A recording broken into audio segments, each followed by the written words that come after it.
everybody give a warm welcome to Rita Ora.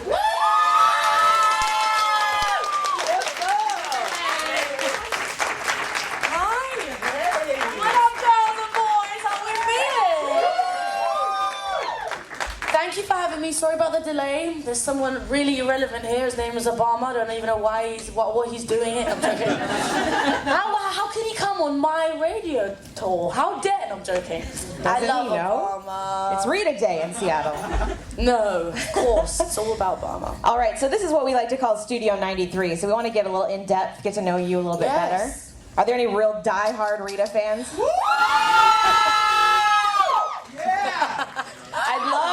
I'd love to go through kind of the timeline of your life, because I just think it's really interesting. I mean, you're only 21 years old, but you've already done so much. Oh, thank you. So I saw a quote where you said you pretty much owed your parents everything, and I wanted to know if you could maybe explain a little bit about the struggle they went through when you and your sister were a little bit younger. Yeah, well, growing up, I mean, we weren't like, the really bad, but we weren't, really rich. We were comfortable. We were very normal, and we were very kind of moderate, and it was like average. But so when my parents moved us from Kosovo, we obviously missed the war and everything. We were lucky enough, but my mum had to redo all her studies, and it was very, very tough at the time. I was one, I didn't really know anything. So, then growing up, and my mum was like, studying for her psychology degree.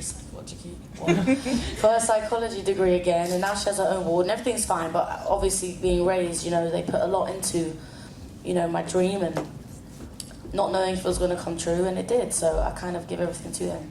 Now, you started singing when you were, 6? Mm-hmm. And who was the music lover in your family that kind of got you into it?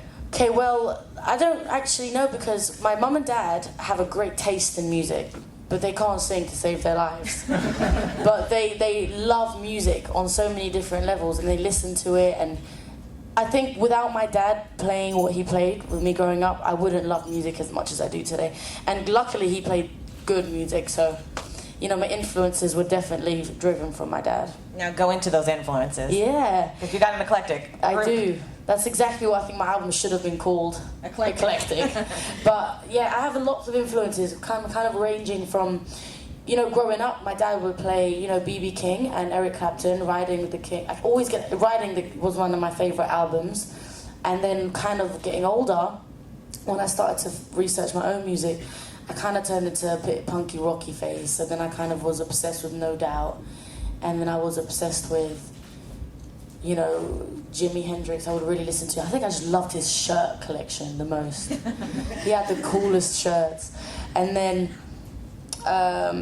it would just be a whole bunch of people. And like Blondie was really big for me. I loved Blondie. David Bowie, Duran Duran, and Coldplay, and U2. And then I got older, a bit more older, and then I got into my 90s phase. Oh, 90s. And then it was a wrap. It was a wrap.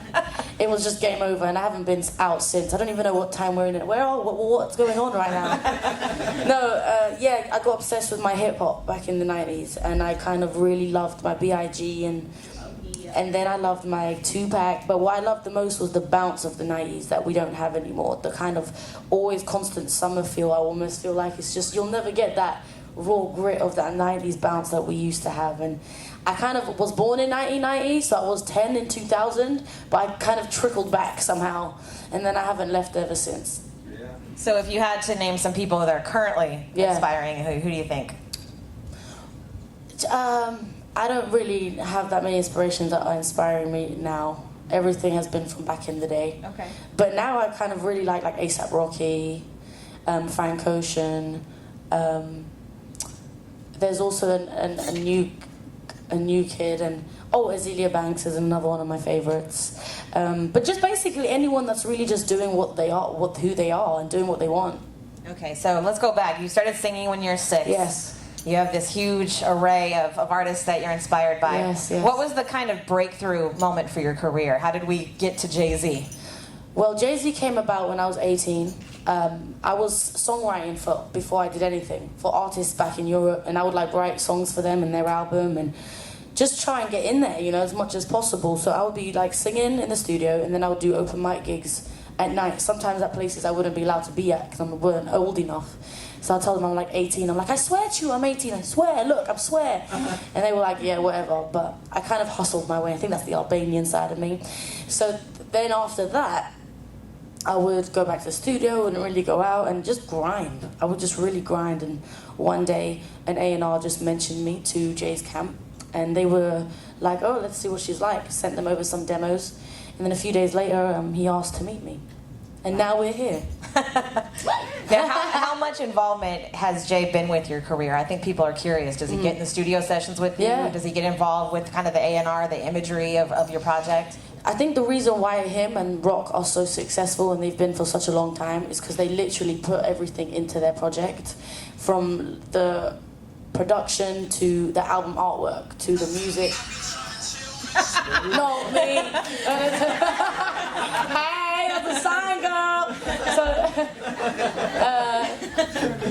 what was I saying? How involved Jay-Z's camp is for the Oh yeah, it's so involved that we got him as a ringtone. Yeah. No, but literally he's really involved. And it's like any one of your bosses, you know, like for example, the head of this radio station, he definitely wants his shows to go well and he wants it to be entertaining, just like Jay's artist. So I'm really lucky to have that kind of voice and I'd never take that for granted, you know. I can assume what the best part of the career is. Maybe being on stage, connecting with yeah, fans. that's my favorite part. That's my favorite thing to do. I think performing is why I make music. What's the hardest part about your career? The hardest part for me is I don't have any patience, right? So during the process of the album, I kind of just want to get on stage and I get so agitated when I'm not on stage that, like, I think the hardest part is to just settle down and just really hibernate and get an album done. For me, that's really tough because I'm one of those people that write, but then I leave and I want to go and perform it straight away. Yeah. Now, being that you are from the UK and being that, I don't know why, but I often hear this about hip-hop and R&B artists. Over there, it seems to connect quicker than it does here. So what's the fan situation like there versus your growing fan base here in the US? It's so funny because I feel like in the US, I'm starting at a different place. It's almost like starting from scratch because back in the UK, it's not as big as over here. So you don't have to do as much work. So music kind of travels much easier. And we only have about 2 to 3 radio stations. So it's really easy to kind of come out there and be out. And, you know, back at home, you know, it's like perhaps following me, like at the airports and stuff like that. And over here, it's kind of refreshing, you know, it's starting from scratch and you have a lot of love and it's nice to show that I even have a room full of people. To tell you the truth, I just said to Karen, I was like, is anyone there? Because I had no idea. She was like, yeah, what are you talking about? And then you are here, so thank you for coming. Now, I have to say, watching things change over the years, and now that social networking is such a big part of what happens, I also see how hard it makes everyone's life in the industry because, you know, what's on the internet, it must be true, right? It's on the internet, it must be true. It's not true. There's been plenty of rumors about you, and I wondered if we could blast through them and you can say true or false. Of course you can. You know, hit them. I'm always honest. Everyone that knows me, my fans know I don't lie to them, so you hit me. And all right, so starting off, your next single here is going to be R.I.P. Yes. Which features Tiny Tempa. Maybe. Okay. But it's going to be, I mean, the Tiny Tempa one is out if anyone wants it, but, you know, I want to put a twist on it, so. And the song was written by Drake. Yes. So the first blog rumor that appeared was not only that you were having a relationship with Drake, true or false? False. Okay. But that maybe that song was supposed to be written for Rihanna, and Jay-Z gave it to you instead and made Rihanna mad at you, true or false? Okay, let me say this, right? So even if it was, I felt so in love with that song that I didn't care where it came from. I wanted it. I got it, and it still went #1 in a lot of countries in Europe. So regardless of who it was for, we made that shit work. So sorry. So no, I'm so sorry. Sorry. It's okay. It's okay. No, it's just the reason why is just because, you know, I never really take songs from writers unless I have something to do with it or the concept or I'm in there while we're making it. That was the only song that I took, and I had no involvement in the creative side. But as soon as I heard it, I said, I don't care. I need that song in my life. Well, I didn't think it was fair. Like, you really are a new artist as far as the U.S. was concerned. And for this happens all the time. People write songs and it gets passed to a lot of people. And it's very different how it works over here. I mean, at home, we kind of write organically. Like, for example, the Adele way. You know, you kind of just write. And over here, it's more like you have a camp and the songwriters write and then if you want, you go in there and you listen, and sometimes it works for some people and sometimes it doesn't. So right. And you and Rihanna took a picture together backstage at the Jay-Z show and tweeted it out. I was like, oh, there, squash that. It's just funny to me, but I guess it was expected, you know. She had that. She was telling me she had that, you know, with Beyonce, and you know, I kind of really don't really mind. I know that we're completely different. We sound different, so I feel like it doesn't really matter. All right, so I had heard that once you said you had a crush on Drake, and then you got to work with him. That true or false? That's true. Oh. 100%. I even told him I had a crush on him. You did? Yeah. I said, hey, by the way, I got a crush on you, you know. Did it make it he was like, but... No, I'm joking. No, but I'm one of those people. I kind of am one of those people that I go and get what I kind of want sometimes. And I'm not too aggressive about it, but sometimes I like to know. You know, I like the people to know. And guys like to be flattered too. Am I right or wrong? True. Guys like to get told that sometimes they're good looking. It's not just the girls, you know. But you know, now we're just great friends. Okay, well, let's move on to the next and last one, and I'll leave you alone after this. Reality star Rob Kardashian. You've been linked to him as well. Yeah, we have been linked. It's very funny, actually. No, but it's not true. Okay. It's not true. It's not at all. And we have a lot of friends in common. And yeah, he's a friend. But the funny thing is, I don't really care where you're from, what you are, who you are. When I met him, he was really funny and we really clicked, and he's a good friend too, so I'm very single, guys, very single. How do you deal with all of this? I mean, you really are starting, you know, out in the U.S. and the tabloids and Twitter and Facebook and everything. How do you deal with when you see something that you know is absolutely not true or mean or, you know, whatever it is? Right. To tell you the truth, if it doesn't affect my music, I don't care. Because I know what is true and what's not. And if my music is just really kind of flying over and connecting to people the way I wanted it to, and the reason why I wrote the music, everything else is kind of irrelevant. Because I mean, my shows are still going on, and you know, my music is still coming out. So I think that the truth comes out at the end of the day, and there's just no need for like hyping up rumors that are so and so not all true. But okay. Well, let's talk a little bit about fashion. You definitely have a signature. It's my other favorite thing to do. You have a modeling contract? Yes, I do. Okay. I have one with Next Models, but it's a 360 deal, so you know everything obviously has to be overlooked at with us and Rock Nation, and if it comes against my music, we don't do it. Okay. Why blonde? Yeah. Why am I blonde? Because I'm in love with Gwen Stefani. No, because growing up, I obviously, no doubt, and I saw her with red lipstick. She was the first person I saw, her and Marilyn Monroe. And I was like, oh my God, she looks so pretty. And my hair was brown. My hair is like the color of my roots, like dark, like the color of my eyebrows. So then I kind of start putting on red lipstick, and I didn't take it off since. And then 14, I put like 3 strands of blonde hair, and I was like, oh, I got highlights. And I had 3 strands. So then it kind of grew, and gradually I just went blonde, and I will never go back. I can't. I don't think I can. Okay, fair enough. Now talk about your fashion a little bit. When did you start experimenting with your look? Yeah? Yeah. Well, clothes to me are just amazing. I love clothes. And I think that music and clothes have a lot of things in common. You kind of decide what you want to sing, you decide what you want to wear. You look a certain way, the way you want, you sound a certain way. I think it's because they complement each other so well. Everything from my production to visual to my videos, I look at and I make up. And we, as a team, I have the best team. They've been my best friends since we were little. You know, we kind of put it all together and we do our own thing. So when it comes to clothes, I'm just fascinated with where it comes from, even the fabrics, how they make it, and like their inspiration. And I really, really, one day, you know, would like to kind of do something with it, you know, in the future after about 12 albums or so. But you know, I think clothes have no blueprint, and it really represents your character, and you know, have fun with it. You know, I just like he's wearing a green shirt. I don't know if he likes money or what, but you know, dollar bill, y'all. No, but it just represents who you are at times. So why not play with it? Okay, well, you did mention, you know, dabbling into fashion later, and it seems that musicians don't just do music anymore. There's always a clothing line or the headphone line or whatever. Do you have anything in the near future that you're already branding yourself with? Well, I haven't thought about anything. Maybe I was thinking about red lipstick, though. I was just going to say makeup. I might do a red lipstick line one day and call it Rita Red. Or Rita Red. All the girls, ooh, sign me up. But not now. Now it's just about this 2.5 years I've been doing to get the hell out of that studio and on that stage. So can you talk about the album? Yeah, of course I can. So Diplo, you've worked with Drake. Major Lasers on there. Else? Yeah. Chase the Status, of course, the R.I.P. Drake. there's a Rock Nation surprise, which I don't want to give away yet, but it features on a track I've got called Love and War. And I don't want to say it, but it's so cool. All I can say is, white flag. That's what I'm going to give away now.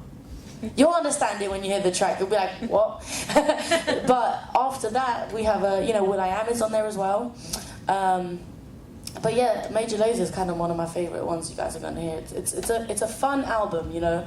This album to me, I wanted to make people smile and actually have fun with it. So, what's your favorite kind of song to do? My favorite personal kind of song is like a soul record, because that's what I love singing. And I just did a MTV Unplugged session. Oh, awesome! Yeah, and you kind of really get to see the other side of Rita. It's not the how we do side, and you get to hear the songs, but in a completely different way. Right. And it's got rose gold petals all over the place. Oh, I can't wait for you guys to see it, man. It's sick. It's sick. Well, since we are going to see that, and since we're going to see what you're going to do here in a few minutes, Yes. Can you talk a little bit about your big stage show? Like, you're touring with Coldplay. Yeah. Coldplay was incredible, man. They let me use the whole stage. You know how sometimes at support act they get like the little right corner of the stage, and you can't put your toe over the line because they need that whole stage for themselves. You kind of get a little section, but they let me have the whole stage, and we did stadiums, and it was just, you know, incredible. There was like 50 to 60,000 people there, more people coming in. It was definitely a big difference. I only did 2 intimate gigs before I did that tour, so I was just like, either we sink or swim, and I ain't sinking. Do you ever get really nervous? Do you have moments where you're like, I can't get on that stage? Yeah, every day. I get the same feeling in my stomach about 2 to 3 seconds before, and I'm like to the guys and the sound guy in my ears, I'm like, I'm gonna die. I'm about to die, guys. I'm about to die. And he's like, oh, for God's sake, because he hears it every day. And then I go on, and then I'm just like, everything just goes out the window. All right, so I want to give you guys a chance to ask some questions. Anybody? Yes, ask me whatever you like. Don't be shy. Don't be shy. I know you two have something to say. They're smiling. She asked all the questions I had. Yeah? We were talking about your fashion and we like that. Thank you. This is Ashish. Jeez, let me touch it. Ashish. Let me touch it. Oh, it's like, I love that. You like it? I like this. You like I made this? this. And I made this. You did? And we made yes. No, you didn't. Girl, yes. There's more earrings in there. Oh, thank you. I know I researched your style. Thank you. Round of applause. That's good. It takes a lot to make stuff, and I know what it's like when you're passionate about something. So this thank you. Thank you very I researched much. you before I came here. Thank you. I love you. Thank you. Oh, it's awesome. You got a question right I here? know this past weekend you were performing at Passion Nightclub in Miami. Yes. From Miami? Yeah. When are you performing here? Yes. There's club. Actually, I don't know. I think we're gonna do a big kind of tour when my album comes out, September, October. I'm spending 2 months in the States, and I think I might move here for a few months. So we're gonna definitely be doing gigs all around the States, but it'll be like September, October times. Make sure you remember Seattle, because a lot of artists forget They Seattle. Do they? Well, it's hard because it's such a big city. And No, I kind of promise set you off. now, I'm not gonna forget Seattle. Okay. Remember, you got that recorded. Anybody else? No. Where do you live? Do you have a home base right now? Must be hard. Yeah. I would say London, but I don't have a home base. I'm more in like New York and LA. What's your favorite city so far that you've seen in the U.S.? You know where we had the most fun, me and my crew? Corpus. Corpus Christi. Yeah. And everyone will be like, what is in Corpus Christi? But let me tell you, we were in this bar, and I killed everyone in pool. And then everyone was like, what? And I was like, yeah, we killed everyone in pool. And that's why I like that city, because I was triumph there. I was like on Jaeger bombs and on a triumph rage. What do you think you'd be doing if it wasn't music right now? If you hadn't accomplished that yet, what do you think? Oh, I don't know. I don't have an answer. This was my only thing to do. Yeah. I tried to be an English student, which worked because I write songs, so I kind of like English literature. I got an A star in it. Woo, woo. But I don't do. I don't know. I wouldn't know what I'll do. Probably a vet or English teacher. Oh, okay. You got a question right here? Yeah. Yeah, I feel like a lot of times musicians try to identify themselves as they get Right. farther and farther. Do you have places that you want to explore? Or What you mean, like music-wise? Yeah, music. Oh yeah, I would love to do an acoustic album. acoustic albums are to me are like the one that you kind of always can make. You can either be an icon or you kind of can't, because you can't really hide behind acoustic album. There's this one, the Lauryn Hill Unplugged, for example. When I heard that, I re-looked at that before I did my Unplugged, and there's a song there's a song and then she goes, I gotta find a peace of mind, I gotta find peace of mind. And when she was on that guitar, it was literally her in like 2 chords. To me, that is the most powerful ever. I love that kind of music, and I kind of always want to go back to the bass. So exploring wise, oh yeah, it's endless to do those, and even doing a duet album with, you know, like a jazz player like the B.B. King, obviously just someone now, or something that no one would expect, you know? Anybody else? Last chance. I heard a performance of the Andre 3000 song. Yeah. Hey Ya. Yeah. Do you ever plan on working with Andre 3000? I would love to. Andre 3000 is one of them guys that will just always make your song a hit, even if you kind of just breathed on it. That's what I always say about him or Beyonce. If you kind of came out and you just were like, Rita Ora featuring, I'd be like, that was Beyonce, ladies and gentlemen, a round of applause. So I would just, you know, definitely is my answer. He's over in the UK filming the Jimi Hendrix I know, movie right and apparently he's killing it, I heard. Yeah, he's looking amazing. Anybody else? Last chance. Hi. When does your album come out? In the States? Yeah. We're thinking after fall, so after summertime. I was thinking around, September. Personally, I would put it out tomorrow, but that's why you have a label. They kind of wait. You got to wait for that. But definitely around September time. This year, though, 100%. So we can get a UK album imported? Before that? I can maybe just get one out of my pocket. Because, some of us will. I know. I've been known to import albums from... when For they real? come. Tell me how to do that. I want to import some US albums that are in the UK and have some available over there. But I think internet being what it is today, you can hear the tracks off YouTube and etc. You know. So yeah. All right, you guys ready? Yeah. Let's get All some right. music. I just need to throw my chewing gum out.